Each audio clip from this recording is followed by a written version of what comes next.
Hi friends, ಎಲ್ರಿಗೂ ನಮಸ್ತೆ. Welcome back to Deepika lifestyle and blogs. ಎಲ್ಲರೂ ಹೇಗಿದ್ದೀರಾ? ನಾನು ಚೆನ್ನಾಗಿದ್ದೀನಿ. ಐ ಹೋಪ್ ನೀವೆಲ್ಲರೂ ಚೆನ್ನಾಗಿದ್ದೀರಾ ಅಂತ ಅಂದ್ಕೊಂಡಿದ್ದೀನಿ. ಪ್ಲೀಸ್ ಫ್ರೆಂಡ್ಸ್, ಈ ವಿಡಿಯೋನ ಫಸ್ಟಿಂದ ಕೊನೆವರೆಗೂ ಸ್ಕಿಪ್ ಮಾಡದೆ ನೋಡಿ. ನಿಮ್ಗೆ ಇಷ್ಟ ಆದರೆ ಲೈಕ್ ಕೊಡೋದನ್ನು ಖಂಡಿತ ಮರಿಬೇಡಿ. ನಾನಿವಾಗ ತಿಳಿಸ್ಕೊಡ್ತಾ ಇದ್ದೀನಿ ಮಕರ ರಾಶಿ ಬಗ್ಗೆ. ಈ ವಿಡಿಯೋನ ಫಸ್ಟಿಂದ ಕೊನೆವರೆಗೂ ಸ್ಕಿಪ್ ಮಾಡದೆ ನೋಡಿ. ನಿಮ್ಗೆ ಇಷ್ಟ ಆದರೆ ಓಂ ಶನೀಶ್ವರಾಯ ನಮಃ ಅಂತ ಕಮೆಂಟ್ ಮಾಡಿ. ನಾನಿವಾಗ ತಿಳಿಸ್ಕೊಡ್ತಾ ಇದ್ದೀನಿ ಮಕರ ರಾಶಿ ಜೂನ್ 2025 ತಿಂಗಳ ಮಾಸ ಭವಿಷ್ಯ ಹೇಗಿದೆ ಎಂದು ತಿಳಿಯೋಣ. ಅದಕ್ಕಿಂತ ಮುಂಚೆ ಇದೇ ರೀತಿಯ ಆಧ್ಯಾತ್ಮಿಕ ಮತ್ತು ಧಾರ್ಮಿಕ ಜ್ಯೋತಿಷ ವಿಚಾರವನ್ನು ತಿಳಿಯಲು ನಮ್ಮ ಚಾನಲ್ಗೆ ದೀಪಿಕಾ ಲೈಫ್ ಸ್ಟೈಲ್ ಆ್ಯಂಡ್ ಬ್ಲಾಗ್ಸ್ಗೆ ಸಬ್ಸ್ಕ್ರೈಬ್ ಆಗಿ. ಬನ್ನಿ ಇವಾಗ ಮಕರ ರಾಶಿ 2025 ಜೂನ್ ತಿಂಗಳ ಮಾಸ ಭವಿಷ್ಯ ಹೇಗಿದೆ ಎಂದು ತಿಳಿಯೋಣ. ವೃತ್ತಿ ಮತ್ತು ಹಣಕಾಸು. ಜೂನ್ 14ರಿಂದ ಗುರುಗ್ರಹವು ಮಿಥುನ ರಾಶಿಗೆ ಪ್ರವೇಶಿಸುವುದರಿಂದ ವೃತ್ತಿ ಕ್ಷೇತ್ರದಲ್ಲಿ ಹೊಸ ಅವಕಾಶಗಳು ಉದಯಿಸಬಹುದು. ವಿಶೇಷವಾಗಿ ವಿದೇಶಿ ಸಂಪರ್ಕಗಳು ಅಥವಾ ಹೊಸ ಯೋಜನೆಗಳ ಮೂಲಕ ಲಾಭದಾಯಕ ಅವಕಾಶಗಳು ಸಿಗಬಹುದು. ಆದಾಯದ ಮೂಲಗಳು ಸ್ಥಿರವಾಗಿರಬಹುದು, ಆದರೆ ಖರ್ಚುಗಳಲ್ಲಿ ಏರಿಕೆಯೂ ಕಾಣಬಹುದು. ಆರ್ಥಿಕ ಯೋಜನೆಗಳಲ್ಲಿ ಜಾಗರೂಕತೆ ಅವಶ್ಯಕತೆ ಇದೆ. ಮುಂದಿನ ವಿಚಾರ ಕುಟುಂಬ ಮತ್ತು ವೈವಾಹಿಕ ಜೀವನ. ಕುಟುಂಬದಲ್ಲಿ ಸಣ್ಣ ಸಣ್ಣ ಭಿನ್ನಾಭಿಪ್ರಾಯಗಳು ಉಂಟಾಗುವ ಸಾಧ್ಯತೆ ಇದೆ. ಸಂವಹನದಲ್ಲಿ ಸ್ಪಷ್ಟನೆ ಮತ್ತು ಸಹಾನುಭೂತಿ ಅಗತ್ಯವಿದೆ. ವೈವಾಹಿಕ ಜೀವನದಲ್ಲಿ ಸಣ್ಣ ಪುಟ್ಟ ಭಿನ್ನಾಭಿಪ್ರಾಯಗಳು ಕಂಡುಬರಬಹುದು.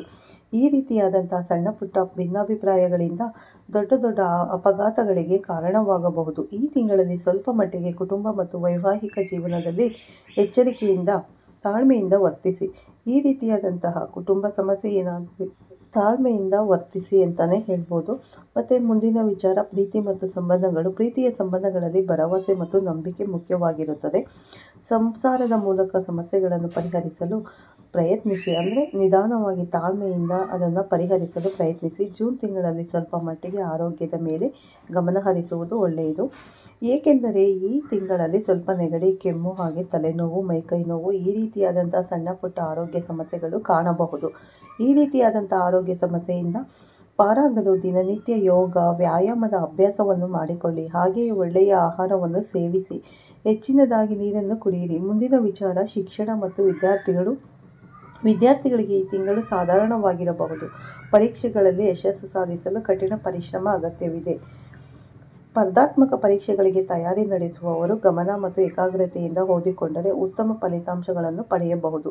ಈ ತಿಂಗಳಲ್ಲಿ ನೀವು ಶಿವನ ಮಂತ್ರವನ್ನು ಜಪಿಸಿ, ಇದರಿಂದ ಶುಭವಾಗುತ್ತದೆ. ಒಟ್ಟಾರೆಯಾಗಿ ಮಕರ ರಾಶಿಯವರಿಗೆ ಈ ತಿಂಗಳು ಮಿಶ್ರ ಫಲಿತಾಂಶ ಎಂದು ಹೇಳಬಹುದು. ಈ ಮಾಹಿತಿ ನಿಮಗೆ ಇಷ್ಟವಾದಲ್ಲಿ ವಿಡಿಯೋಗೊಂದು ಲೈಕ್ ಮಾಡಿ. ಇದನ್ನು ನಿಮ್ಮ ಸ್ನೇಹಿತರೊಂದಿಗೆ ಹಂಚಿಕೊಳ್ಳಲು ವಿಡಿಯೋವನ್ನು ಶೇರ್ ಮಾಡಿ. ಇದೇ ರೀತಿಯಾದಂಥ ಆಧ್ಯಾತ್ಮಿಕ ಮತ್ತು ಧಾರ್ಮಿಕ ಜ್ಯೋತಿಷ್ಯ ವಿಚಾರವನ್ನು ತಿಳಿಯಲು ನಮ್ಮ ಯೂಟ್ಯೂಬ್ ಚಾನಲ್ಗೆ ಸಬ್ಸ್ಕ್ರೈಬ್ ಮಾಡ್ಕೊಳ್ಳಿ. ಈ ತಕ್ಷಣ ಪಕ್ಕದಲ್ಲಿರೋ ಬೆಲ್ ಬಟನನ್ನು ಪ್ರೆಸ್ ಮಾಡಿ. ನಾನು ಹಾಕೋ ಪ್ರತಿಯೊಂದು ವಿಡಿಯೋ ನೋಟಿಫಿಕೇಷನ್ಗೆ ಬರುತ್ತೆ, ತಕ್ಷಣ ನೋಡ್ಬೋದು. ನೋಡೋದಲ್ಲ, ಮಕರ ರಾಶಿಯವರು ಜೂನ್ ತಿಂಗಳಲ್ಲಿ ಯಾವ ರೀತಿ ಇರಬೇಕು ಅನ್ನೋದನ್ನು ಕೂಡ, ತಾಳ್ಮೆಯಿಂದ ವರ್ತಿಸಬೇಕು ಅನ್ನೋದನ್ನು ಕೂಡ ತಿಳಿಸ್ಕೊಟ್ಟಿದ್ದೀನಿ. ಮತ್ತು ವಿದ್ಯಾರ್ಥಿಗಳು ಕೂಡ ಏಕಾಗ್ರತೆಯಿಂದ ಓದಿದರೆ ಹೆಚ್ಚಿನ ದೊಡ್ಡ ದೊಡ್ಡ ಪರೀಕ್ಷೆಗಳಲ್ಲಿ ಪಾಸಾಗಲು, ಅಂದರೆ ತೇರ್ಗಡೆ ಹೊಂದಲು, ಹೆಚ್ಚಿನ ಮಾರ್ಕ್ಸ್ ತೆಗೆಯಲು ಯೂಸ್ ಆಗುತ್ತೆ. ಈ ತಿಂಗಳು ತುಂಬಾ ಹುಷಾರಾಗಿ ಈ ತಿಂಗಳಲ್ಲಿ ಜೂನ್ ತಿಂಗಳಲ್ಲಿ ಕಳೀಬೇಕು ಅಂತ ಹೇಳ್ತಾ ಇದ್ದೀನಿ. ಮತ್ತು ಮಕರ ರಾಶಿಯವರು ಪ್ರೇಮ ವಿಚಾರ ಆಗಿರ್ಬೋದು, ದಾಂಪತ್ಯ ವಿಚಾರ ಆಗಿರ್ಬೋದು, ಯಾವುದರಲ್ಲೂ ಕೂಡ ಸ್ವಲ್ಪ ತಾಳ್ಮೆಯಿಂದ ವರ್ತಿಸಬೇಕು. ಏಕೆಂದರೆ ತುಂಬ ಮುಂಗೋಪ ಒಳ್ಳೆಯದಲ್ಲ. ನಾವು ಇವಾಗ ಮುಂಗೋಪದಲ್ಲಿ ಮೂಗನ್ನು ಕುಯ್ಕೊಂಡ್ರೆ ಮತ್ತೆ ಅದು ಸಿಗೋದಿಲ್ಲ ಅಲ್ವಾ. ಹಾಗಾಗಿ ನಾವು ಎಷ್ಟು ತಾಳ್ಮೆಯಿಂದ ಇರ್ತೀವೋ ಸಂಸಾರದಲ್ಲಿ ಇಬ್ಬರು ಹೊಂದಾಣಿಕೆ ಮುಖ್ಯ ಆಗುತ್ತೆ. ಮಕರ ರಾಶಿಯಲ್ಲಿ ಖಂಡಿತ ನೀವು ಸ್ವಲ್ಪ ಹೊಂದಾಣಿಕೆಯಿಂದ ನೀವು ನಡ್ಕೋಬೇಕು. ಮನೆಗಳಲ್ಲಿ ಹೆಚ್ಚಾಗಿ ಜಗಳ ಆಡೋದಕ್ಕೆ ಹೋದರೆ ಖಂಡಿತ ಈ ಸಂಸಾರಗಳು ಮುರಿದು ಬೀಳ್ತವೆ. ತುಂಬ ಹೆಚ್ಚಿನ ಜಾಗ್ರತೆಯನ್ನು ವಹಿಸಿ ತಾಳ್ಮೆಯಿಂದ ಇರಿ. ಮತ್ತು ನಿಮ್ಮ ಆರೋಗ್ಯದ ಕಡೆ ಸ್ವಲ್ಪ ಗಮನವಿರಲಿ. ಆಲ್ರೆಡಿ ಮಕರ ರಾಶಿಯವರಿಗೆ ಸ್ವಲ್ಪ ಆರೋಗ್ಯದಲ್ಲಿ ತೊಂದರೆಗಳು ಹೆಚ್ಚಿಗೆ ಇರುತ್ತೆ. ಹಾಗಾಗಿ ನೀವು ಈ ತೊಂದರೆಗಳನ್ನು ನಿವಾರಿಸಿಕೊಳ್ಳಲು ವೈದ್ಯರ ಸಲಹೆ ಮೇರೆಗೆ ನೀವು ನಡ್ಕೊಂಡ್ರೆ ತುಂಬ ಯೂಸ್ಫುಲ್ ಆಗಿರುತ್ತೆ. ಮತ್ತು ವ್ಯಾಯಾಮ ಮಾಡೋದ್ರಿಂದ ಕೂಡ, ನೀವು ವಾಕ್ ಹೋಗೋದ್ರಿಂದ ತುಂಬ ಒಳ್ಳೆಯದು ಹೆಲ್ತ್ಗೆ. ಹಾಗಾಗಿ ವ್ಯಾಯಾಮ ಮಾಡೋದು ಮತ್ತು ಧ್ಯಾನ ಮಾಡೋದು ಎಲ್ಲ ರೂಢಿಸಿಕೊಳ್ಳಿ ನಿಮ್ಮ ಜೀವನದಲ್ಲಿ. ಖಂಡಿತ ಮಕರ ರಾಶಿಯವರು ಆರೋಗ್ಯದಿಂದ ಕೂಡ ಇರಬಹುದು ಅಂತ ಹೇಳ್ಬೋದು. ಹಾಗಾಗಿ ಈ ವಿಡಿಯೋನ ಇಲ್ಲಿಗೆ ಮುಗಿಸ್ತೀನಿ. ಮತ್ತೆ ಬರ್ತೀನಿ ಮುಂದಿನ ಮಾಹಿತಿ, ಮುಂದಿನ ರಾಶಿ ಭವಿಷ್ಯದೊಂದಿಗೆ. ಅಲ್ಲಿವರೆಗೂ ನಿಮ್ಮೆಲ್ಲರಿಗೂ ಬಾಯ್ ಅಂತ ಹೇಳೋಕ್ಕೆ ಇಷ್ಟಪಡ್ತೀನಿ. ಪ್ಲೀಸ್ ಮಕರ ರಾಶಿಯವರಾಗಿದ್ದರೆ ಓಂ ಶನೀಶ್ವರಾಯ ನಮಃ ಅಂತ ಒಂದು ಕಮೆಂಟ್ ಕೊಡೋದನ್ನು ಖಂಡಿತ ಮರಿಬೇಡಿ.